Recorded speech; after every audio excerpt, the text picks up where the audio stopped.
అధ్యక్ష ధన్యవాదాలు అధ్యక్ష. నేను గత సంవత్సరం సెప్టెంబర్ 3వ తారీఖు నాడు నా ఎమ్మెల్సీ పదవికి రాజీనామా ఇవ్వడం జరిగింది అధ్యక్ష. మీకు తమరికి చైర్మన్ ఫార్మాట్లోనే హౌస్ ఫార్మాట్లోనే రెసిగ్నేషన్ లెటర్ పంపాను అధ్యక్ష. ఆనాడు మీరు పెద్దలుగా నా వెల్విషర్గా అదేవిధంగా మీ యొక్క డ్యూటీ నిర్వర్తిస్తూ మరి ఆవేశపడకండి, కొంచెం ఆలోచించుకోండి, నిర్ణయం తీసుకోండి, మీకు సమయం ఇస్తా అని చెప్పారు అధ్యక్ష. అయితే ఆ తర్వాత పలు సందర్భాల్లో కూడా నేను మీడియా ద్వారా తమరికి విజ్ఞప్తి చేశాను. నేను చాలా కాన్షియస్గా డెసిషన్ తీసుకున్నాను అధ్యక్ష, నా రెసిగ్నేషన్ యాక్సెప్ట్ చేయండి అని. కానీ 4 నెలల సమయంలో కూడా ఆ నిర్ణయం మీరు తీసుకోలేదు అధ్యక్ష. అందుకనే ఇవాళ తమరిని మళ్ళీ సమయం అడిగి ఫ్లోర్లో మాట్లాడి అసలు ఈ నిర్ణయం తీసుకోవడానికి కారణం ఏంది, ప్రజలకు తమరి ద్వారా ఎక్స్ప్లెయిన్ చేయాలన్నటువంటి ఉద్దేశంతో సమయం అడిగాను అధ్యక్ష. తమరు దయతోని సమయం ఇచ్చినందుకు ధన్యవాదాలు తెలియజేస్తా ఉన్నాను అధ్యక్ష. ముందుగా ఈ రాష్ట్రంలో 4 కోట్ల మంది ప్రజలుంటే 40 మంది మనం ఎమ్మెల్సీలో ఉంటాం అధ్యక్ష. పెద్దల సభలో కూర్చోవడం అనేటటువంటిది చాలా పెద్ద గౌరవం. ఇటువంటి గౌరవాన్ని నాకు ఇచ్చినటువంటి బీఆర్ఎస్ పార్టీకి, అట్లానే నిజామాబాద్లో నాకు ఓటు వేసి గెలిపించినటువంటి మా ఎంపీటీసీ జెడ్పీటీసీ సభ్యులకు ధన్యవాదాలు తెలియజేస్తూనే నాకు ఇచ్చినటువంటి బాధ్యతను నేను నిర్వహించడానికి అదే బీఆర్ఎస్ పార్టీ నుంచి నాకు అనేకమైనటువంటి కట్టుబాట్లు ఎదురవుతూ ఉన్నాయి. కాబట్టి ఆ పార్టీ ద్వారా సంక్రమించినటువంటి పదవిని పెట్టుకోవడం అన్నది నైతికత కాదు. కాబట్టి ఆ పార్టీ ఇచ్చినటువంటి పదవికి రాజీనామా చేయాలని చెప్పి నిర్ణయం తీసుకున్నాను అధ్యక్ష. దాన్ని తమరు యాక్సెప్ట్ చేయాలని ఫ్లోర్ ఆఫ్ ది హౌస్లో అడుగుతా ఉన్నాను అధ్యక్ష. అదేవిధంగా అధ్యక్ష, తమరికి తెలుసు అధ్యక్ష, నేను గత 20 సంవత్సరాలుగా ప్రజా జీవితంలో ఉన్నటువంటి వ్యక్తిని. తెలంగాణ ఉద్యమ సందర్భంలో అనేక మంది కేసీఆర్ గారి నాయకత్వం పట్ల, ప్రొఫెసర్ జయశంకర్ గారి నాయకత్వం పట్ల ఇన్స్పైర్ అయ్యి ఎంతోమంది ఉద్యమంలోకి వచ్చినటువంటి వ్యక్తుల్లో నేను ఒకదానిగా ఆనాడు 2006లో ఉద్యమంలోకి వచ్చాను అధ్యక్ష. 2006లో నేను ఉద్యమానికి వచ్చేటప్పటికే బీఆర్ఎస్ పార్టీ పొలిటికల్గా ఒక శక్తిగా ఎదిగింది అధ్యక్ష. ఆనాటికే యూనియన్ క్యాబినెట్ మినిస్టర్గా కేసీఆర్ గారు కూడా ఉన్నారు. అయినప్పటికీ నేను బీఆర్ఎస్ పార్టీలోకి రాకుండా ఇండిపెండెంట్గా తెలంగాణ జాగృతి అనేటటువంటి సంస్థను స్థాపించి ఆ సంస్థ ద్వారా తెలంగాణ ఉద్యమంలో ఎక్కడైతే గ్యాప్ ఉందో ఆ గ్యాప్ని ఫుల్ఫిల్ చేయడానికి, ముఖ్యంగా మహిళా లోకాన్ని తెలంగాణ ఉద్యమంలోకి తీసుకురావడానికి, యువమిత్రుల్ని తెలంగాణ ఉద్యమంలోకి తీసుకురావడానికి అనేక కార్యక్రమాలు చేపట్టడం జరిగింది అధ్యక్ష. అందులో ప్రధానంగా ఏదైతే మన సంస్కృతి గురించి అనేకమైనటువంటి చిన్నచూపు చూసేటటువంటి పరిస్థితి ఉన్నటువంటి సందర్భంలో మన బతుకమ్మ మన గౌరవం అని చెప్పి బతుకమ్మ పండుగను ముందుకు తీసుకెళ్లి నేను ఊరూరా తిరుగుతూ మరి బతుకమ్మ పండుగ మన ఆత్మగౌరవానికి ప్రతీక అని చాటి చెప్పేటటువంటి ప్రయత్నం చేశాను అధ్యక్ష. అదేవిధంగా మన చరిత్రకు సంబంధించి 3000 సంవత్సరాల తెలంగాణ చరిత్రను కూడా నేను ప్రత్యేకించి ఒక చారిత్రక బృందాన్ని కూడా పెట్టుకొని మరి పుస్తకాలను కూడా వెలువరించడం జరిగింది అధ్యక్ష. తెలంగాణలో ఉన్నటువంటి చారిత్రక కట్టడాలను పరిరక్షించడానికి, ఆ కట్టడాల చుట్టూ ఉన్నటువంటి చరిత్రను కూడా నేను నిక్షిప్తం చేయడానికి చేయని ప్రయత్నం అంటూ లేదు అధ్యక్ష. అట్లానే ప్రధాన స్రవంతి మీడియాలో, సినిమాల్లో మనకు జరుగుతున్నటువంటి అవమానం పట్ల ఆనాడు ఉమ్మడి రాష్ట్రంలో చాలా తీవ్రంగా కొట్లాడడం జరిగింది అధ్యక్ష. మన భాషను, మన యాసను ప్రొటెక్ట్ చేయడానికి నా వంతు ప్రయత్నం చేశాను అధ్యక్ష. అప్పటికే ఉమ్మడి రాష్ట్రంలో ఉన్నటువంటి పాఠ్య పుస్తకాల్లో కూడా మన తెలంగాణ మహనీయుల చరిత్ర లేకపోవడం, మన తెలంగాణ సాంస్కృతిక అంశాలు లేకపోవడం, మన తెలంగాణ భాష పట్ల వివక్ష ఉండడం పట్ల కూడా శ్రీకృష్ణ కమిటీకి ఆనాడు ఇచ్చినటువంటి రిపోర్ట్లో కూడా తెలంగాణ జాగృతి తరఫున మేము ఇవ్వడం జరిగింది అధ్యక్ష. శ్రీకృష్ణ కమిటీ ఇచ్చినటువంటి ఫైనల్ రిపోర్ట్లో కూడా ఆ వాస్తవాలని వాళ్ళంతా ఊటంకించడం జరిగింది అధ్యక్ష. ఇవన్నీ కూడా మరి తెలంగాణ ప్రజలు కూడా మర్చిపోరు అధ్యక్ష. ఇవన్నీ చేస్తూ వచ్చినాం. 8 సంవత్సరాలు ఒక ఇండిపెండెంట్ సంస్థగా మేము ఉన్నాం అధ్యక్ష. అదేవిధంగా సాంస్కృతిక పరమైన అంశాలే కాకుండా బాలికల విద్య పట్ల, ఆదివాసీల హక్కుల పట్ల, మన ప్రాంతంలో ఉన్నటువంటి పరిశ్రమల్లో మన ప్రాంత ఉద్యోగులకే, మన ప్రాంత యువకులకే ఉద్యోగాలు దక్కాలనేటటువంటి అంశాల పట్ల కూడా ఆనాడు మేము పోరాటం చేయడం జరిగింది అధ్యక్ష. 2004లో నేను వాస్తవానికి అప్పటికే అమెరికాలో ఉద్యోగాలు చేస్తూ ఉన్నాం అధ్యక్ష. 2004 ఆగస్టులో నేను నా పర్సనల్ రీజన్స్ కోసము భారతదేశానికి వచ్చాను అధ్యక్ష. కానీ ఆ తర్వాత 2006లో ఎప్పుడైతే కేసీఆర్ గారు యూనియన్ మినిస్టర్ పదవికి రెసిగ్నేషన్ చేశారో అనేక మంది యువకులు తమ ఉద్యోగాలను వదులుకొని ఉద్యమంలోకి వచ్చారు అధ్యక్ష. వారితో పాటే నేను కూడా ఉద్యమంలోకి వచ్చాను అధ్యక్ష. వేలాది మందిని వారు ఇన్స్పైర్ చేసినట్టే నన్ను కూడా ఇన్స్పైర్ చేశారు అధ్యక్ష. అయితే మీ అందరికీ తెలుసు అధ్యక్ష, ఉద్యమంలో మనందరం కూడా కష్టపడ్డాం, పార్టీలకు అతీతంగా కష్టపడ్డాం, అనేక సందర్భాలు జరిగినాయి. చాలా సక్సెస్ఫుల్గా మన అంశాలని మనం ప్రజలకు చెప్పగలిగినాం. భావజాల వ్యాప్తి చేయగలిగినాం. అయితే అధ్యక్ష 2013-14లో తెలంగాణ ఉద్యమాన్ని మలుపు తిప్పేటటువంటి కీలక ఘట్టాలు జరిగినాయి అధ్యక్ష. 2013లో ఆనాడు కాంగ్రెస్ పార్టీలో ఉన్నటువంటి కొంతమంది నాయకులు మరి కేసీఆర్ గారిని మీరు ఢిల్లీకి రండి, సోనియా గాంధీ గారు నిర్ణయం తీసుకున్నారు తెలంగాణ ఇస్తారని చెప్పి పిలిపిస్తే మేము కుటుంబ సమేతంగా 2013లో ఢిల్లీకి వెళ్ళడం జరిగింది అధ్యక్ష. కానీ వెళ్ళిన తర్వాత 2 నెలలు కూడా దాదాపుగా కనీసం కాంగ్రెస్ పార్టీలో పెద్ద నాయకులు కానీ చిన్న నాయకులు కానీ ఎవరు పలకరించిన పాపన పోలేదు అధ్యక్ష. ఆనాడు ఈ ఘట్టం నేను ఈ హౌస్లో రికార్డు కావాలని చెప్తా ఉన్నా అధ్యక్ష. ఎందుకంటే ఇవాళ అనేక మంది తెలంగాణ ఉద్యమంతో సంబంధం ఉన్నవాళ్ళు, లేని వాళ్ళు, కొత్తగా రాజకీయాల్లోకి వస్తున్నటువంటి వాళ్ళు కూడా తెలంగాణ ఉద్యమంలో మీ పాత్ర ఏంటి అని మాట్లాడుతున్నటువంటి సందర్భంలో గల్లీలో కొట్లాడటమే కాదు ఢిల్లీలో లాబియింగ్లో కూడా నా పాత్ర ఉందని చెప్పడానికే హౌస్లో ఈ మాట చెప్తా ఉన్నాను అధ్యక్ష. అయితే 2013 అధ్యక్ష జూలై ఆగస్ట్ టైంలో మరి అక్కడే ఉన్నాము, ఎక్కడ కూడా కదలిక లేదు. అటువంటి సందర్భంలో ఆనాడు మేడం సోనియా గాంధీ గారు ఎవరైతే ఈ కీలకమైన నిర్ణయం తీసుకోవాలో వారికి సంబంధించి ముఖ్య అనుచరుడుగా ఆస్కర్ ఫెర్నాండెస్ గారు ఉండేవారు అధ్యక్ష. తమరందరికీ తెలిసి ఇప్పుడు లేరు, వారు పెద్దవారు. వారితో నాకున్నటువంటి సొంత పరిచయాలతోని వారికి కేసీఆర్ గారికి సపరేట్గా నేను ఒక మీటింగ్ పెట్టించడం జరిగింది అధ్యక్ష. ఇదంతా in the interest of the state formation అధ్యక్ష. ఆ తర్వాత సోనియా గాంధీ గారు ఇంటర్ఫియర్ అయ్యి ఒకటే రోజులో అధ్యక్ష 7 నుంచి 8 సార్లు కమ్యూనికేట్ అయ్యి మాట్లాడి ఆ తర్వాత తెలంగాణ సాధన అనేటటువంటి అంశం ముందుకెళ్ళింది అధ్యక్ష. ఆ విషయం తమరికి కూడా తెలుసు అధ్యక్ష. 2013 ఆగస్టు సెప్టెంబర్ నుంచి మొదలు పెడితే 2014లో తెలంగాణ బిల్లు పాస్ అయ్యేంత వరకు కూడా మనందరం కూడా నిప్పుల కుంపటి మీద కూర్చున్నాం అధ్యక్ష. ఏ క్షణంలో ఏ ఆంధ్ర లాబీస్లో వచ్చి ఇది చెడగొడతారో, ఏ క్షణంలో తెలంగాణ రాకుండా పోతుందో అని అందరం కూడా ఏమంటారు దీపప్ చుట్టూ చేయబెట్టిన కాపాడుకున్నట్టు మనందరం కూడా ప్రయత్నం చేసినాం అధ్యక్ష. అందులో నా పాత్ర కూడా కొంత ఉంది అని చెప్పడానికే ఈ విషయాన్ని నేను చెప్తా ఉన్నాను అధ్యక్ష. ఆ తదనంతర పరిణామాల్లో 2 సభల్లో కూడా మరి తెలంగాణ బిల్లు పాస్ అయింది. తర్వాత టీఆర్ఎస్, అప్పుడు టీఆర్ఎస్ ఉన్నటువంటిది కాంగ్రెస్లో మర్జ్ అవ్వాలనేటటువంటి ఒక పొలిటికల్ డెసిషన్ జరుగుతున్న సందర్భం అధ్యక్ష. అయితే మర్జ్ అవ్వలేదు అధ్యక్ష. అప్పుడు మర్జ్ అవ్వకపోతే ఏమైంది, ఇండిపెండెంట్గా టీఆర్ఎస్ ఇక్కడ పోటీ చేయాల్సిన పరిస్థితి వచ్చింది. వాస్తవానికి అధ్యక్ష ఏ మహిళ అయినా కూడా ఒక కెరీర్ ఎంచుకునే ముందు, ఒక ఉద్యోగం చేసే ముందు తన కుటుంబం ఏంటి, కుటుంబ పరిస్థితి ఏంటి, రేపు పొద్దున్న నేను ఉద్యోగం చేస్తే నా పిల్లలకు సమయం ఇవ్వగలుగుతానా, కుటుంబ వ్యవహారాలకు సమయం ఇవ్వగలుగుతానా అని ఆలోచించుకుంటారు అధ్యక్ష. నేను కూడా ఉద్యమంలోకి వచ్చే ముందు 3 నుంచి 4 నెలలు చాలా సుదీర్ఘంగా ఆలోచించి నా జీవిత భాగస్వామితో చర్చించిన తర్వాతనే నేను ఉద్యమంలోకి రావడం జరిగింది అధ్యక్ష. అయితే ఈ విషయం ఇప్పుడు ఎందుకు చెప్పాల్సి వస్తుందంటే అధ్యక్ష, నేను ఎప్పుడైనా కూడా మన తెలంగాణ నుంచి ఒక ఇంటర్నేషనల్ స్థాయి ఎన్జిఓ నడపాలనుకున్నాను అధ్యక్ష. నేను పాలిటిక్స్లోకి వస్తానని అనుకోలేదు. కాకపోతే 2013-14లో ఎప్పుడైతే ఈ పరిణామాలు జరిగినాయో, టీఆర్ఎస్ పార్టీ ఒంటరిగా పోటీ చేయాల్సి వచ్చిందో అధ్యక్ష, ఆనాడు నాకు పార్టీ నుంచి వచ్చినటువంటి రిక్వెస్ట్ ఏంటంటే, నువ్వు నిజామాబాద్లో చేసినటువంటి పనికి నిన్ను నిజామాబాద్లో దాదాపుగా ఇంటింటికి గుర్తుపడతారు కాబట్టి నువ్వు ఎంపీ టికెట్ తీసుకొని అక్కడ ఉంటే అందరు ఎమ్మెల్యేలు మనం గెలిచేటటువంటి ఆస్కారం ఉంటుంది కాబట్టి నువ్వు ఇక్కడ పోటీ చేయాలని ఆనాడు టీఆర్ఎస్ పార్టీ నాకు పిలిచి పార్లమెంట్ టికెట్ ఇచ్చింది అధ్యక్ష. నేను ఎప్పుడు కూడా వారిని అడుక్కొని టికెట్ తీసుకోలేదు అధ్యక్ష. ఆ నిజామాబాద్ ప్రజలు దాన్ని గౌరవించారు. 9కి 9 కంప్లీట్గా నిజామాబాద్లో ఎమ్మెల్యేలను గెలిపించారు అధ్యక్ష. తద్వారా టీఆర్ఎస్ ఇండిపెండెంట్గా ఆనాడు అధికారంలోకి వచ్చింది అధ్యక్ష. అందరం సంతోషపడ్డాం అధ్యక్ష. నేషనల్ పార్టీస్ మీద డిపెండ్ కాకుండా ఒక స్వీయ రాజకీయ అస్తిత్వం ఈ రాష్ట్రానికి ఉంటుందని చెప్పి టీఆర్ఎస్ పార్టీ అధికారంలోకి వస్తే తెలంగాణ ప్రజలకు మేలు జరుగుతుందని చెప్పి అందరం కూడా పనిచేసాం అధ్యక్ష, కష్టపడ్డాం. అదేవిధంగా మొదటిసారి పార్లమెంట్లో ఉన్నటువంటి మనందరం కూడా మీకు తెలుసు అధ్యక్ష, ఇక్కడ కూడా చాలా మంది సహచరులు ఉన్నారు. చాలా అంశాల మీద, విభజన అంశాల అన్నిటి మీద కూడా నిరంతరం పోరాటం చేసి అది హైకోర్టు సాధించుకోవడం కావచ్చు అధ్యక్ష, కాళేశ్వరం లాంటి పెద్ద ప్రాజెక్టులకు అనుమతులు సాధించుకోవడం కావచ్చు అధ్యక్ష, అనేక అంశాల మీద కొట్లాడి కూడా పనిచేసినాం అధ్యక్ష. అంటే ఈ అంశాలు చెప్పడంలో ఉద్దేశం ఏంటంటే అధ్యక్ష, కేవలం పదవులు కావాలి రాజకీయం కోసమే టీఆర్ఎస్ పార్టీలోకి నేను వెళ్ళలేదు అధ్యక్ష. ఆనాడు టీఆర్ఎస్ పార్టీకి అవసరం, తెలంగాణ ప్రజలకు అవసరం అని చెప్పినారు కాబట్టి వెళ్ళిన అధ్యక్ష. వెళ్ళిన తర్వాత కూడా నిజామాబాద్ పార్లమెంట్లో ఉన్నటువంటి వారందరికీ తెలుసు అధ్యక్ష, ఒక 20 సంవత్సరాలు పెండింగ్ ఉండే అధ్యక్ష నిజామాబాద్ పెద్దపల్లి రైల్వే లైన్. కానీ మొదటి 2-3 సంవత్సరాలలోనే వెంటబడి నేను అది పూర్తి చేసుకోగలిగిన అధ్యక్ష. అంటే ఇట్లా ఒక్కొక్కటి ఏ రోల్ ఇస్తే ఆ రోల్లో పనిచేసుకుంటూ వెళ్ళినాం అధ్యక్ష. ఏ రోల్ ఇస్తే ఆ రోల్లో డెడికేటెడ్గా తెలంగాణ ప్రజలకు పనికొచ్చేటట్టుగా చేసినాం అధ్యక్ష. సో 2014లో తెలంగాణ జూన్ 2న వస్తే సెప్టెంబర్లో బతుకమ్మ పండుగ వచ్చింది అధ్యక్ష. నేను అంతకుముందు తెలంగాణ జాగృతి నుంచి దాదాపుగా 8-9 సంవత్సరాల నుంచి కంటిన్యూస్గా బతుకమ్మ పేరుతోని ప్రతి సంవత్సరం కార్యక్రమాలు చేసేదాన్ని అధ్యక్ష. 2014లో వచ్చినటువంటి బతుకమ్మ, తెలంగాణ రాష్ట్రం ఏర్పడ్డ తర్వాత వచ్చినటువంటి మొదటి బతుకమ్మ నుండే నా మీద రిస్ట్రిక్షన్స్ ప్రారంభమైనాయి అధ్యక్ష. పొలిటికల్ పార్టీలో ఒక వ్యక్తిని స్వేచ్ఛను ఎట్లా హరిస్తారని చెప్పడానికే ఎగ్జాంపుల్ చెప్తా ఉన్నాను అధ్యక్ష.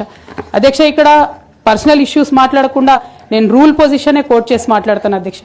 అధ్యక్ష section 29A of representation of peoples act ఉంటుంది అధ్యక్ష. It is a statutory obligation for political parties to follow democratic norms. అంటే ఒక వ్యక్తి ఒక పార్టీలో చేరాడంటే ఆ వ్యక్తి యొక్క భావజాలాన్ని కానీ ఆ వ్యక్తి యొక్క భావ ప్రకటన స్వేచ్ఛను కానీ ఆ పొలిటికల్ పార్టీస్ హరించడానికి లేదు అధ్యక్ష. నేను గత 8 సంవత్సరాలుగా ఇండిపెండెంట్గా ఒక వ్యక్తిగా సంస్థ నడుపుతూ చేస్తున్నటువంటి ప్రయత్నాలని అడ్డుకట్ట వేయడానికి మొదటి రోజు నుంచే ప్రయత్నం జరిగింది అధ్యక్ష.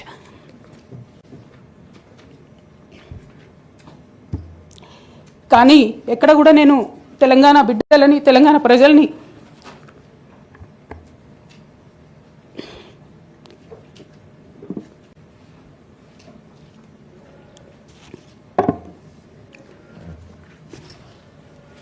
వాళ్ళను డిసప్పాయింట్ చేయదు కాబట్టి నవ్వుతూ పనిచేస్తూ వెళ్ళిపోయిన అధ్యక్ష ఇప్పుడు నా దగ్గరికి ఎప్పుడు పెద్దవాళ్ళు పైరవికారులు కాంట్రాక్టర్లు ఎవరు రాలేదు అధ్యక్ష.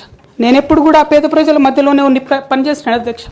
నా దగ్గరికి వచ్చినటువంటి బీడీ కార్మికులు కావచ్చు, బీడీ టేకేదారులు కావచ్చు, అంగన్వాడీ టీచర్లు కావచ్చు, ఆశా వర్కర్లు కావచ్చు, ఐకేపీ ఎంప్లాయీస్ కావచ్చు అధ్యక్ష, అదేవిధంగా జిహెచ్ఎంసీ కార్మికులు కావచ్చు అధ్యక్ష, టీచర్లు కావచ్చు అధ్యక్ష, నిరుద్యోగులు కావచ్చు, ఆడబిడ్డలు కావచ్చు, సింగరేణి ఉద్యోగులు కావచ్చు, కరెంట్ ఎంప్లాయీస్ కావచ్చు, ఎవరు వచ్చినా అధ్యక్ష నేను కాదనకుండా నాకెంత వీలైతే అంత పనిచేసి పెట్టేటటువంటి ప్రయత్నం చేసిన అధ్యక్ష. అయినా సరే అధ్యక్ష పార్టీ మౌత్ పీసులుగా ఉండేటటువంటి పార్టీ పేపర్లు పార్టీ ఛానళ్ళు ఏ ఒక్కరు కూడా ఎన్నడూ కూడా మద్దతు ఇవ్వలేదు అధ్యక్ష. అయినా సరే ధైర్యం వదులుకోకుండా మొక్కువని ప్రయత్నంగా నేను ప్రయత్నం చేస్తూనే వెళ్ళాను అధ్యక్ష. తెలంగాణ రాకముందు బీఆర్ఎస్ ప్రభుత్వం ఏర్పడక ముందు ఒక మాట అనుకున్నాం అధ్యక్ష. కేసీఆర్ గారే పదే ఈ మాట చెప్పారు. ఉమ్మడి రాష్ట్రంలో మనకు కాంట్రాక్ట్ వ్యవస్థ వచ్చింది, మరి కాంట్రాక్ట్ ఎంప్లాయీస్తోని అవుట్సోర్సింగ్ ఎంప్లాయీస్తోని దేశానికి నష్టం జరుగుతుంది, రాష్ట్రానికి నష్టం జరుగుతుంది, అందరికన్నా ఎక్కువ తెలంగాణ యువకులకు నష్టం జరుగుతుందని చెప్పారు అధ్యక్ష. ఆనాడు వారు సరదాగా ఒక మాట అనేవాళ్ళు, అందరికీ కాంట్రాక్ట్ పోస్ట్ ఉంది, మరి ముఖ్యమంత్రికి కూడా కాంట్రాక్ట్ పోస్ట్ ఉంటుందా అని చెప్పి ప్రశ్నించేవారు అధ్యక్ష. కానీ తెలంగాణ వచ్చిన తర్వాత 10 ఏళ్లలో కూడా కాంట్రాక్ట్ వ్యవస్థను మనం రద్దు చేసుకోలేకపోయినాం అధ్యక్ష. అది కాకుండా అవుట్సోర్సింగ్ ఎంప్లాయీస్ అవుట్సోర్సింగ్ వ్యవస్థను పెంచి పోసిపోయినాం అధ్యక్ష. బాధతో చాలా ఆవేదనతో నేను ఈ మాటలు చెప్తా ఉన్నా అధ్యక్ష. తెలంగాణ సమాజానికి ఏదైతే ప్రశ్నించడం నేర్పించినటువంటి బీఆర్ఎస్ పార్టీ అధ్యక్ష అంతర్గత వేదికలలో అనేక సందర్భాలలో నేను ప్రశ్నిస్తే అధ్యక్ష నా మీద కక్ష కట్టారు అధ్యక్ష.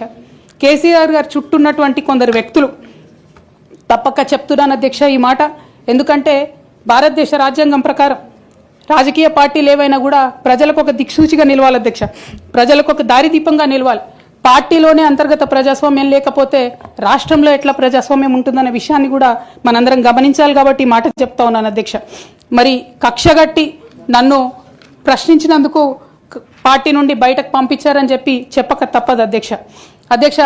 మొదటి సంవత్సరం నుంచే రాష్ట్ర స్థాయి నిర్ణయాలలో ఎక్కడ కూడా నా పాత్ర లేకుండా కట్టుబడి చేసినారు అధ్యక్ష. ఇవాళ ఆనాడు బాధపడ్డా ఇవాళ నేను సంతోషపడతా ఉన్నా అధ్యక్ష. ఎందుకంటే అధ్యక్ష ధర్నా చౌక్ రద్దు చేయడం అనేటటువంటిది ప్రజాస్వామిక హక్కుల్ని కాలరాయడంలో మొదటి మెత్త అధ్యక్ష. ఆనాడు ఇంటర్నల్గా ఎంత ప్రొటెస్ట్ చేసినా కూడా రాష్ట్రం వచ్చింది, ఇప్పుడు ధర్నాలు ఎందుకు, దరఖాస్తులు లేవు, ధర్నాలు లేవు, అన్ని పనులు చేసి పెడతామని చెప్పుకుంటూ వెళ్ళడం జరిగింది అధ్యక్ష. అట్లానే రైతులకు జరిగినటువంటి అక్రమ అరెస్టులు అధ్యక్ష, ఇవాళ ఒక్కొక్క దగ్గర నుంచి రైతులు మాట్లాడుతూ ఉంటే బాధ తట్టుకోలేకపోతున్నాం అధ్యక్ష. అదేవిధంగా పార్టీలో జరుగుతున్నటువంటి అవినీతి అధ్యక్ష, ప్రభుత్వంలో జరుగుతున్నటువంటి అవినీతిని ఎప్పటికప్పుడు నేను వారి దృష్టికి తీసుకెళ్లడం జరిగింది అధ్యక్ష. అమరజ్యోతి నుంచి మొదలు పెట్టుకుంటే అధ్యక్ష, అంబేద్కర్ విగ్రహం దగ్గర నుంచి మొదలు పెట్టుకుంటే అధ్యక్ష, సెక్రటేరియట్ నుంచి మొదలు పెట్టుకుంటే అధ్యక్ష, కలెక్టరేట్లలో కూడా తీరని అవినీతి జరిగిన మాట ముమ్మాటికి వాస్తవం అధ్యక్ష. దీనికి పెద్ద ఉదాహరణలు సిద్దిపేట సిరిసిల్లలో కట్టినటువంటి కలెక్టరేట్లు 2 వచ్చినటువంటి మొదటి వర్షానికే 2 కూడా మునిగిపోయినాయి అధ్యక్ష. ఆ విజువల్స్ అందరం కూడా మనం చూడడం జరిగింది. ఇక సిద్దిపేటలో సిరిసిల్లలో కట్టిన కలెక్టరేట్లకే దిక్కు లేకపోతే మొత్తం రాష్ట్రంలో కట్టినటువంటి అన్ని బిల్డింగ్లు ఎట్లుంటాయన్న విషయాన్ని కూడా ఒకసారి తెలంగాణ ప్రజలు ఆలోచించుకోవాలి అధ్యక్ష. ఒక పక్క నిజం మాట్లాడే వాళ్ళను, సూటిగా మాట్లాడే వాళ్ళను, ఉన్నట్టు చెప్పే వాళ్ళను రిస్ట్రిక్ట్ చేయడమే కాకుండా అధ్యక్ష ఉద్యమకారుల విషయంలో తీరని నిర్లక్ష్యం గురైంది అధ్యక్ష. అనేక సందర్భాల్లో నేను పార్టీ నాయకులని, పెద్ద నాయకులను కూడా అనేక సందర్భాల్లో అడిగిన అధ్యక్ష. వేరే విధంగా సహకరించకపోతే, వేరే విధంగా వాళ్ళకి హెల్ప్ చేయలేకపోతే కనీసం సీఎం రిలీఫ్ ఫండ్ కింద మనిషికి 10 లక్షలు ఇద్దాం, ఎక్కడోళ్ళు అక్కడ సెటిల్ అయిపోతారు అధ్యక్ష అని కూడా అడిగినాం అధ్యక్ష. అది కూడా చేయలేదు. 43 లక్షల మందికి పెన్షన్లు ఇస్తున్నామని గర్వంగా మనం చెప్పుకుంటున్నాం. ఉద్యమకారులు కాన్స్టిట్యున్సీకి 1000 మంది కూడా ఉండరు. ఆ 1000 మందిని పట్టుకుంటే ఇంకో 1,00,000 మందికి ఎక్కువైతుంది. వాళ్ళకు ఇస్తే లాగా ఉంటుంది, గౌరవంగా ఉంటుందని అనేక సందర్భాల్లో చెప్పినాం అధ్యక్ష. అది కూడా 69లో పనిచేసినటువంటి ఉద్యమకారులు వాళ్ళ స్ఫూర్తిని తీసుకొనే మనం ముందుకెళ్ళినామని చెప్పి మనం చెప్పుకున్నాం అధ్యక్ష. కానీ వారిని కూడా ఎన్నడూ కూడా గుర్తించలేకపోయినాం అధ్యక్ష. అదేవిధంగా విద్య విషయంలో అధ్యక్ష, మన మెయిన్ ట్యాగ్ లైన్ నీళ్లు నిధులు నియామకాలు అనేటటువంటి మన మెయిన్ ట్యాగ్ లైన్ ఏదైతే ఉంటుందో అధ్యక్ష, అన్నిటినీ కూడా గండుగొట్టుకుంటూ పోయినాం అధ్యక్ష. విద్య విషయంలో, నియామకాల విషయంలో, అన్ని విషయాల్లో అదే జరిగింది అధ్యక్ష. అదేవిధంగా కొందరు ప్రజాప్రతినిధులు చేస్తున్నటువంటి దురాగతాలని కూడా ఎప్పటికప్పుడు నేను అధిష్టానానికి చేరవేసిన అధ్యక్ష. దాని మీద ఎటువంటి చర్యలు లేవు అధ్యక్ష. దానికి ప్రత్యక్ష నిదర్శనం ఇసుక దందాల్లో చేసినటువంటి అక్రమాలతోని నేరేళ్ల లాంటి దురాగతాలు జరిగినాయి అధ్యక్ష. దళిత బిడ్డల మధ్యలో అనవసరంగా బలైపోయినారు అధ్యక్ష. కానీ దాని మీద కూడా ఎటువంటి చర్యలు తీసుకోకపోవడం, అది అప్పుడు బీఆర్ఎస్ ప్రభుత్వం తీసుకోకపోవడం, ఇప్పుడు కాంగ్రెస్ ప్రభుత్వం చర్యలు తీసుకోకపోవడం కూడా చాలా దారుణం అధ్యక్ష. బోధన్ షుగర్ ఫ్యాక్టరీ అధ్యక్ష, నా ప్రాంతం అధ్యక్ష, నా బోధన్ మా అత్తగారిల్లు. ఒక 10 ఏళ్లలో కనీసం ఒక 100 సార్లు అడుగుంటాం అధ్యక్ష బోధన్ షుగర్ ఫ్యాక్టరీని తెప్పియాలని చెప్పి. బోధన్ షుగర్ ఫ్యాక్టరీ విషయంలో చేసినటువంటి నిర్లక్ష్యానికి మాత్రం నేను పర్సనల్గా చాలా అవమానంగా ఫీల్ అయిన అధ్యక్ష. అయినప్పటికీ ఇప్పటికి కూడా బోధన్ షుగర్ ఫ్యాక్టరీ తెరచకపోవడం, తెలంగాణ వచ్చి కూడా మా బోధన్ బిడ్డలకు న్యాయం జరగలేదన్న విషయం అర్థమవుతా ఉంది అధ్యక్ష. అదేవిధంగా అధ్యక్ష, కేసీఆర్ గారి దగ్గర మాట్లాడే ధైర్యం నాకు ఒక్కదానికే ఉంది కాబట్టి అధ్యక్ష, ఈ అన్ని అంశాలు నేను ఎప్పటికప్పుడు అడుగుతూ వెళ్ళిన అధ్యక్ష. సరే, పర్సనల్గా వారు నాకు తండ్రి, పార్టీ అధ్యక్షులు, ఒక 2 విషయాలు చేసినా ఒక 2 విషయాలు చేయకపోయినా నడుస్తుంటుంది పార్టీ అన్నప్పుడు, ఇంత పెద్ద వ్యవస్థ ఉంటే అనుకోవచ్చు అధ్యక్ష. కానీ కింద ఉండేటటువంటి అనేక వ్యక్తులు కంటిన్యూస్గా దురాకతలు చేస్తుంటే కూడా మరి చూసుకోకపోతే కరెక్ట్ కాదు అధ్యక్ష. అదేవిధంగా టీఆర్ఎస్ నుండి బీఆర్ఎస్గా మారుస్తామనేటటువంటి ఒక కీలకమైన నిర్ణయం తీసుకోవడం జరిగింది అధ్యక్ష. ఆనాడు కూడా ఆ మీటింగ్ నేను అటెండ్ అవ్వలేదు అధ్యక్ష. నేను ఒప్పుకోలేదు, ఈ పేరు మార్పుకు ఒప్పుకోలేదు, నేషనల్ పాలిటిక్స్లోకి వెళ్ళడం కూడా నేను ఒప్పుకోలేదు అధ్యక్ష. అంటే ఒక మాట అధ్యక్ష, ఇట్లాంటి హౌస్లో చెప్పొచ్చో లేదో కానీ తెలంగాణలో ఏం పీక్ కట్టలు కట్టినామని నేషనల్కి పోయి చేస్తాం అధ్యక్ష. మనం ఎన్ని పనులు మిగిలినాయి అధ్యక్ష తెలంగాణలో చేయాల్సినాయి? 2 పెద్ద రివర్స్లో, ఒక పక్క గోదావరి, ఇంకో పక్క కృష్ణ, 1,89,000 కోట్లు ఖర్చు పెట్టినాం అధ్యక్ష. కొత్తగా ఇచ్చిన ఆయకట్టు ఎంత అంటే 14 లక్షల ఎకరాలు అధ్యక్ష. 1,89,000 కోట్లు అంటే ఎంత అధ్యక్ష? 1,00,000 కోట్లు ఖర్చు పెడితే 20 లక్షల మంది పేద ప్రజలకు ఇంటికి 5 లక్షలు వేసుకున్నా 20 లక్షల మందికి పేద ప్రజలకు ఇల్లు ఇవ్వచ్చు అధ్యక్ష మనం. కానీ 1,89,000 ఖర్చు పెడితే అధ్యక్ష జరిగింది ఎవరికి, ఒరిగింది ఎవరికి అంటే, ఒక వ్యక్తి 1989లో కంపెనీ పెట్టుకున్న ఆయన మన తెలంగాణ వచ్చిన తర్వాత ఫోర్బ్స్ జాబితా ఉంటుంది అధ్యక్ష. దాంట్లో 45వ స్థానం ఒక కాంట్రాక్టర్ దక్కించుకున్నాడు అధ్యక్ష. అంతకుమించి జరిగింది ఎవరికి ఏం లేదు అధ్యక్ష. ఇండ్లు లేని పేద ప్రజలకు ఇండ్లు రాలే అధ్యక్ష. కానీ ఆ కంపెనీకి మాత్రం 1,02,666 కోట్ల విలువైన ప్రాజెక్టులు ఒకటే కంపెనీకి పోయింది అధ్యక్ష. ఇది ప్రైవేట్ విషయం అని అనిపించవచ్చు అధ్యక్ష. కానీ తెలంగాణ రాష్ట్రం తెచ్చుకున్నదే ట్రాన్స్పరెన్సీ కోసం, తెలంగాణ రాష్ట్రం తెచ్చుకున్నదే అకౌంటబిలిటీ కోసం, తెలంగాణ రాష్ట్రం తెచ్చుకున్నదే ఇండిపెండెన్స్ కోసం. ఇవేవి లేనటువంటి తెలంగాణ రాష్ట్రాన్ని మనం ఊహించని కూడా ఊహించలేము అధ్యక్ష. చూసుకుంటూ ఊరుకోవడం కూడా సరికాదు అధ్యక్ష. అదేవిధంగా అధ్యక్ష, ఇంకో పక్క తెలంగాణను పదే మోసం చేస్తున్నటువంటి భారతీయ జనతా పార్టీ అధ్యక్ష, ఒక్క ప్రాజెక్ట్ కూడా నేషనల్ ప్రాజెక్ట్ హోదా ఇయ్యలేదు అధ్యక్ష. ఒక్కటంటే ఒక్కటి కూడా విభజన హామీలు అమలు చేయలేదు అధ్యక్ష. ఐఐటిఆర్ లాంటి సంస్థ మన దగ్గర వస్తే ఎంతో మంది యువకులకు ఉద్యోగాలు వచ్చాయి అధ్యక్ష. అవి పర్సనల్గా ఇవ్వకుండా ఆపారు అధ్యక్ష. అనేక కంపెనీలకు అయితే మీరు మహారాష్ట్ర బోండి, గుజరాత్ బోండి అని చెప్పి భారతీయ జనతా పార్టీ పెద్ద నాయకులు చెప్పి ఇక్కడ యువకులకు అన్యాయం చేశారు అధ్యక్ష. భారతీయ జనతా పార్టీ మీద ఎడతెగని పోరాటం నేను చేశాను అధ్యక్ష. అది పార్లమెంట్లో మాట్లాడడం కావచ్చు, బయట మాట్లాడడం కావచ్చు, అనేక అంశాల మీద కొట్లాడడం కావచ్చు అధ్యక్ష. ఇంత చేస్తే కేసీఆర్ గారి మీద కక్షతో అధ్యక్ష ఆఖరికి నన్ను జైల్లో కూడా పెట్టడం జరిగింది అధ్యక్ష. అయినప్పటికీ ఏనాడు మా పార్టీ నాకు అండగా నిలబడలేదు అధ్యక్ష. 3 సంవత్సరాలు నేను ఒక్కదాన్నే ఈడీతోని, సిబిఐతోని అనేక అంశాల్లో కొట్లాడుకున్న తప్పితే ఎక్కడ కూడా పార్టీ అండగా నిలబడలేదు అధ్యక్ష. ఇది ఎందుకు చెప్తా ఉన్నా అంటే అధ్యక్ష, ఒక పార్టీ అంటే ఒక సంఘం అధ్యక్ష. ఒక సంఘం అంటే ఒకే భావజాలంతో కలిసి పనిచేసే వ్యక్తులు అధ్యక్ష. ఒకడు గాయపడి పడిపోతే వాడిని ఎత్తుకొని పోతారు అధ్యక్ష, భుజాల మీద తీసుకొని పోతారు అధ్యక్ష. లేదు, నువ్వు మా భావజాలంతో కరెక్ట్గా లేవంటే తీసి ఆనాడే అవతల పడేయాలి అధ్యక్ష. అట్లా కాకుండా అదే పార్టీలో కొనసాగాలి, కానీ పార్టీ మీకు అండగా నిలబడదు అనేటటువంటిది కరెక్ట్ కాదు అధ్యక్ష. ఇది డెమోక్రటిక్ సిస్టంలో కాన్స్టిట్యూషన్ స్పిరిట్ని తీసుకొని పనిచేసేటటువంటి పొలిటికల్ పార్టీస్ బిహేవ్ చేయాల్సినటువంటి పద్ధతి కాదు అధ్యక్ష. ఇవన్నీ ఇట్లా జరుగుతూ వస్తున్నటువంటి క్రమంలో బీఆర్ఎస్ పార్టీ అధికారం కోల్పోయింది అధ్యక్ష. అధికారం కోల్పోయిన తర్వాత కాంగ్రెస్ పార్టీ వచ్చి ఒక ఎంక్వైరీ చేసింది అధ్యక్ష, ఘోష్ కమిటీ అని. బీఆర్ఎస్ పార్టీలో ఉన్నటువంటి ఏ పెద్ద నాయకుడు కూడా మాట్లాడాడు అధ్యక్ష. కేసీఆర్ గారు అంటే ఎవరు మాట్లాడారు? అదే కేటీఆర్ గారునో హరీష్ రావు గారునో అంటే అందరు లేచి నిల్చొని మాట్లాడతారు అధ్యక్ష. నేను ఒకటే అంటే అధ్యక్ష, ఒక నాయకుడిని నమ్ముకొని ప్రాంతీయ పార్టీ అంటే ఏంది అధ్యక్ష? ఒక నాయకుడు అధ్యక్ష. ఆ నాయకుడు ఆయన భావజాలం ఆయన ఐడియాలజీ మీద నడిచేదే ప్రాంతీయ పార్టీ. అది ఎన్టీఆర్ గారు పెట్టిన పార్టీ కావచ్చు, కేసీఆర్ గారు పెట్టిన పార్టీ కావచ్చు.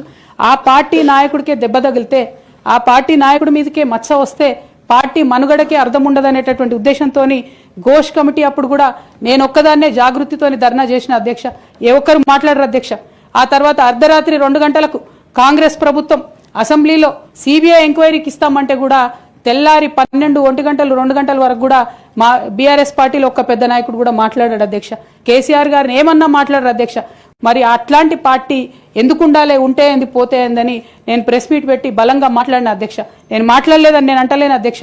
డెఫినెట్గా అవినీతి పరుల పేరు చెప్పిన, నేను హరీష్ రావు గారి పేరు చెప్పిన, వారి టీంలో ఉన్న అందరి సభ్యుల పేరు చెప్పిన అధ్యక్ష. ఇప్పుడు కూడా చెప్తాను అధ్యక్ష. కానీ అధ్యక్ష చెప్పిన తర్వాత తెల్లారి 2 గంటల లోపల నన్ను సస్పెండ్ చేసిండ్రు అధ్యక్ష. నేను ఒకటే కోరుతా ఉన్నా అధ్యక్ష. ఇందాక నేనైతే representation of peoples act quote చేసినాను అధ్యక్ష. అందులో సెక్షన్ 19.1C అని కూడా ఉంటుంది అధ్యక్ష. ఇది రైట్ టు అసోసియేషన్లో అధ్యక్ష ఆర్టికల్ 19.1C అంటే ఒక అసోసియేషన్లో మనం మెంబర్ అయినంత మాత్రాన ఖచ్చితంగా ఆ party membership does not place an individual outside the constitution అధ్యక్ష. Especially when it concerns the allegation of corruption, maladministration and breach of public trust lies at the core of protected political speech adhyaksha. Political speech has to be protected by Constitution of India adhyaksha. Ade vidhanga adhyaksha disciplinary action committee annaru adhyaksha. Adhyaksha asalu BRS party constitution adhyaksha oka national level lo pancheyalanukune party idi 8 పేజీల constitution అధ్యక్ష. అధ్యక్ష నిజంగా ఇవాళ ధైర్యంగా చెప్తా ఉన్నా, ఆ constitution of BRS party is a joke అధ్యక్ష. ఏమి ఉండదు అందులో. అసలు పోయిన కమిటీ ఎప్పుడు వేసిర్రంటే ఎవరికి కూడా గుర్తుండదు అధ్యక్ష. నన్ను సస్పెండ్ చేసే ముందు డిసిప్లినరీ యాక్షన్ కమిటీ అని సడన్ గా రాత్రికి రాత్రి పుట్టుకొచ్చింది అధ్యక్ష. పుట్టుకొచ్చి నన్ను సస్పెండ్ చేశారు అధ్యక్ష. కనీసం నన్ను పిలవాలా, కనీసం షోకాజ్ నోటీస్ ఇవ్వాలా, పోనీ ఇవ్వలేదు. ఎమర్జెన్సీ పవర్స్ వాడి అధ్యక్షుల వారే సస్పెండ్ చేశారు అనుకుంటే తర్వాత కనీసం ఫైనాలిటీ ఆఫ్ ది ఆర్డర్ కోసం అధ్యక్ష అపిలేట్ రూట్ తీసుకుంటే కనీసం తర్వాత ఎక్స్ప్లెనేషన్ అడగాలి అధ్యక్ష. ఎటువంటి పద్ధతి లేదు అధ్యక్ష. ఒక పార్టీ నడిపే పద్ధతి డెఫినెట్గా ఇది కాదు అధ్యక్ష. అవసరం అనుకుంటే నేను లీగల్గా ఛాలెంజ్ చేయొచ్చు, కానీ నేను ఛాలెంజ్ చేయను అధ్యక్ష. ఎందుకంటే ఎటువంటి పద్ధతి లేనటువంటి బీఆర్ఎస్ పార్టీ నుండి, ఎటువంటి నైతికత లేనటువంటి బీఆర్ఎస్ పార్టీ నుండి దూరం అవుతున్నందుకు ఇవాళ నేను చాలా సంతోషిస్తున్నా అధ్యక్ష. నా కుటుంబం, నా పార్టీ, నా రక్తం, నా చెమట, నేను 20 సంవత్సరాలు తెలంగాణ ఉద్యమం కోసం నేను పడ్డటువంటి శ్రమ, నేను చేసినటువంటి కష్టం గుర్తించకుండా ఒక చిన్న ఉరిదీసేవాన్ని కూడా అడుగుతారు అధ్యక్ష. ఈ దేశంలో అంత మంచి దేశం మనది, అయినా కూడా సస్పెండ్ చేశారంటే చాలా సంతోషిస్తున్నా అధ్యక్ష. ఇవాళ నేను వేరే ఏం లేదు. అయితే కాంగ్రెస్ పార్టీ అధ్యక్ష నా సస్పెన్షన్ని పొలిటికల్గా వాడుకోవాలని ఈ బీఆర్ఎస్ పార్టీలో వచ్చినటువంటి చీలికలను చాలా పెద్ద ఎత్తున వాళ్ళు ప్రమోట్ చేస్తూ ఉన్నారు అధ్యక్ష. ప్రత్యేకించి వారు నాపై చేస్తున్న ఆరోపణ అధ్యక్ష, ఇది ఆస్తుల పంచాయతీ, ఆత్మగౌరవం పంచాయతీ కాదని చెప్తా ఉన్నారు అధ్యక్ష. నేను ఇవాళ మీ ద్వారా తెలంగాణ ప్రజలకు చెప్పదలుచుకున్న అధ్యక్ష. అధ్యక్ష నాకు దైవభీతి ఎక్కువ అధ్యక్ష, దైవ భక్తురాలు నేను. లక్ష్మీ నరసింహస్వామి మా ఇంటి దేవుడు అధ్యక్ష. ఆ లక్ష్మీ నరసింహస్వామి మీద ప్రమాణం చేసి చెప్తా ఉన్నా అధ్యక్ష. ఒక మహిళగా నాకు 2 కొడుకులు ఉన్నారు అధ్యక్ష, వాళ్ళిద్దరి మీద ప్రమాణం చేసి చెప్తా ఉన్నాను, నాది ఆస్తుల పంచాయతీ కాదు అధ్యక్ష, నాది ఆత్మగౌరవం పంచాయతీ. నేను ఏ విషయమైనా, ఉద్యమకారుల విషయమైనా, బీసీల విషయమైనా, మహిళల విషయమైనా ఏదైనా నిలదీసి అడిగినా అధ్యక్ష, రేపు కూడా అడుగుతా అధ్యక్ష. అందులో ఎట్టి పరిస్థితులలో కాంప్రమైజ్ అయ్యే విషయమే లేదు అధ్యక్ష. ఈ సందర్భంగా తమరు కూడా నేను ఒక మాట చెప్తా ఉన్నా అధ్యక్ష. మన రాష్ట్రంలో 17 లోక్సభ స్థానాలు ఉంటాయి అధ్యక్ష, ఒకటే ఒక ఉమెన్ ఎంపీ అధ్యక్ష. 119 అసెంబ్లీ సీట్లు ఉంటాయి అధ్యక్ష. అన్ని పార్టీలు కలిపి 8 మంది ఉన్నారు అధ్యక్ష మహిళలు. 40 మంది ఉన్న ఈ శాసన మండలిలో 3 ఉన్నాం అధ్యక్ష లేడీస్. మేము ఇక నేను పోతే 2 మిగులుతారు అధ్యక్ష. కానీ ఎంత అన్యాయం అంటే అధ్యక్ష, ఎంత చిన్న చూపు అంటే మహిళలు అంటే పొలిటికల్ పార్టీస్కైనా ఆఖరికి కౌన్సిల్ కూడా అధ్యక్ష. నేను నిన్న మొన్న ఫామ్స్ సైన్ చేస్తున్నా అధ్యక్ష, ఎక్కడా కూడా సభ్యురాలని లేదు అధ్యక్ష. ప్రతి చోట కూడా సభ్యుడనే ఉన్నది. తమరన్న దయచేసి మార్చాలి అధ్యక్ష. ఈ మొత్తం 4 కోట్ల మంది ప్రజల్లో అధ్యక్ష మహిళల యొక్క పర్సెంటేజ్ అధ్యక్ష మన రాష్ట్రంలో ఇంత అధ్యక్ష 0.00003% అధ్యక్ష. ఇది మాకుండే రాజకీయమైనటువంటి రిప్రజెంటేషన్ అధ్యక్ష. రాజకీయంగా ప్రజల మధ్యలో కానీ పార్టీల మధ్యలో కానీ మాకున్నటువంటి రిప్రజెంటేషన్తో మేము ఆడవాళ్ళ కష్టాలు ఎవరికి చెప్పాలి అధ్యక్ష. ఒకనాడు కేసీఆర్ గారు అన్నారు అధ్యక్ష, ఈ దేశ రాజ్యాంగాన్ని మార్చాలి, మహిళలకు సమాన హక్కులు కావాలని. నేను అడుగుతా ఉన్నా అధ్యక్ష, పార్టీలు రాజ్యాంగాలు మార్చుకోవాలి అధ్యక్ష. ఇవ్వండి మహిళలకు సీటు. మీరు ఎంకరేజ్ చేయకపోతే ఎవరు ఇస్తారు అధ్యక్ష? ఎందుకోసం ఇస్తారు? మనం రాణి రుద్రమదేవి గురించి ఇలా మాట్లాడుకుంటున్నామంటే డెఫినెట్గా ఆమె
సంగ్రామంలో ఉన్నప్పుడు అధ్యక్ష మొదలు కాంగ్రెస్ పార్టీలోనే ఉండే అధ్యక్ష భగత్ సింగ్ కానీ సుభాష్ చంద్రబోస్ కానీ ఇట్లాంటి వాళ్ళందరూ. కానీ తర్వాత వాళ్ళ ఫిలాసఫీ వెతుక్కొని వాళ్ళ దారి వాళ్ళు వెతుక్కొని పోయినారు అధ్యక్ష. పార్టీలు వేరైనంత మాత్రాన దారులు వేరైనంత మాత్రాన అధ్యక్ష లక్ష్యం ఒకటే కాదని కాదు అధ్యక్ష. నా లక్ష్యం ఎప్పటికైనా ఒకటే అధ్యక్ష, తెలంగాణ బాగుండాలి, తెలంగాణ ప్రజలు బాగుండాలి, వాళ్ళ కోసం పనిచేయాలి అధ్యక్ష. దానికోసం నేను ఖచ్చితంగా పనిచేస్తూనే ఉంటాను అధ్యక్ష. అదేవిధంగా అధ్యక్ష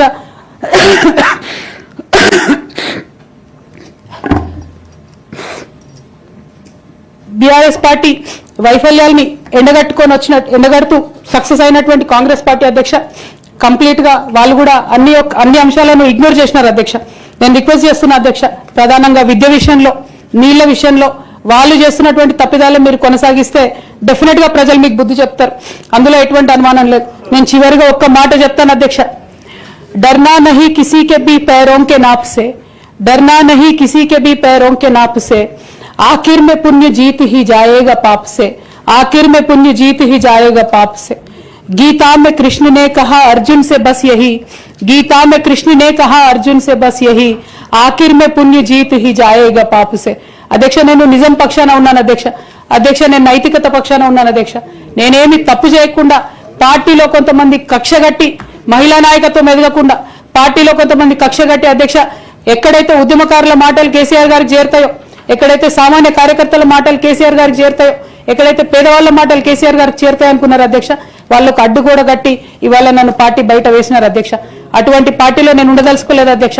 కాకపోతే మీతో నేను రిక్వెస్ట్ చేస్తా ఉన్నా అధ్యక్ష, ఏ పొలిటికల్ పార్టీ అయినా అధ్యక్ష రాజ్యాంగాన్ని స్ఫూర్తిగా తీసుకొని పనిచేయాలి అధ్యక్ష. బీఆర్ఎస్ పార్టీ ఆ స్ఫూర్తితో లేదు అధ్యక్ష. కాబట్టి నేను ఈ రాష్ట్రంలో మహిళలకు కొంత ఇన్స్పిరేషన్ ఇవ్వడానికి అధ్యక్ష, ప్రజలకు ఓవరాల్ గా సేవ చేయడానికి అధ్యక్ష, ఇప్పుడు కాంగ్రెస్ పార్టీ చేస్తున్న విధానాలకు ప్రధాన ప్రతిపక్షం అధ్యక్ష ఇవాళ లేనేలేదు హౌస్ లో, నిన్న మొన్న అసెంబ్లీ నడిచింది అక్కడే లేనేలేదు అధ్యక్ష. ఆ యొక్క గ్యాప్ ని ఫిల్ఫిల్ చేయడానికి అధ్యక్ష నేను ఇవాళ ఒక వ్యక్తిగా ఈ హౌస్ లోకి వెళ్ళిపోతున్నా అధ్యక్ష. కానీ నేను ఒక శక్తిగా ఫ్యూచర్ లో చట్టసభలకు తిరిగి వస్తా అధ్యక్ష. డెఫినెట్ గా ఒక పొలిటికల్ సిస్టమ్ ని క్రియేట్ చేస్తా అధ్యక్ష ఈ స్టేట్ లో, చేసి ఖచ్చితంగా ఒక శక్తిగా నేను తిరిగి వస్తాను అధ్యక్ష. మీ అందరి యొక్క ఆశీర్వాదంతో ఈ హౌస్ లో ఈ 4-5 years లో మీతో ఉన్న అనుబంధంతో నేను చెప్తా ఉన్నా అధ్యక్ష, మీరు చాలా అవకాశాలు ఇచ్చారు అధ్యక్ష, చాలా సార్లు మాట్లాడే అవకాశాలు ఇచ్చారు, అనేక సమస్యల మీద పోరాటం చేసే అవకాశం ఇచ్చారు, మీకు ధన్యవాదాలు తెలియజేస్తాను అధ్యక్ష. కాకపోతే తెలంగాణ డెవలప్మెంట్ కోసం ఇప్పుడున్న పార్టీ కూడా అంతే కమిటెడ్ తో పనిచేయాలని చెప్పి డిమాండ్ చేస్తూ ఆ అన్ని అంశాలను టేకప్ చేసి మేము పనిచేస్తామని మీకు తెలియజేస్తూ మీ దగ్గర సెలవు తీసుకుంటున్నాను అధ్యక్ష. Thank you. జై తెలంగాణ. గౌరవ సభ్యురాలు సోదరిమణి కవిత గారి యొక్క ఆవేదన భావోద్వేగం మేము అర్థం చేసుకుంటాం. భావోద్వేగాల మధ్య రాజీనామా చేయడం అంత సమంజసం కాదనేటువంటి ఉద్దేశంతోనే ఆ రోజు అదే చెప్పాను, ఈ రోజు కూడా అదే చెప్తున్నాను. మీరు ఆలోచన చేయండి, పునరాలోచన చేయండి. భవిష్యత్తు అనేటువంటిది ఎట్లా ఉంటుంది అనేది కాలమే నిర్ణయిస్తుంది. కాబట్టి భావోద్వేగంలో ఆవేదనతోనే తీసుకునే నిర్ణయాలు ఒకసారి సక్రమ బాటలో పట్టకపోవచ్చు. కాబట్టి మరొకసారి మీరు ఆలోచన చేయమని నేను రిక్వెస్ట్ చేస్తాను. ఇప్పటికే 4 months లేట్ అయింది అధ్యక్ష. ఆ పార్టీతో నాకు ఎటువంటి అనుబంధం వద్దు అధ్యక్ష. పైగా డెఫినెట్ గా ఆడబిడ్డను కాబట్టి కొంత ఆవేదన తట్టుకోలేకపోతా ఉన్నా అధ్యక్ష. తమరి ముందు మాట్లాడేటప్పుడు కొంత ఇమోషన్ అవుతా ఉన్నా. బట్ ఈ 4 months మీరు ఇచ్చిన సమయంలో చాలా సుదీర్ఘంగా ఆలోచన చేసుకున్నాను అధ్యక్ష. దయచేసి రిజైన్ చేయడానికి మీరు నా రెసిగ్నేషన్ యాక్సెప్ట్ చేయమని చెప్పి మిమ్మల్ని కోరుతా ఉన్నా.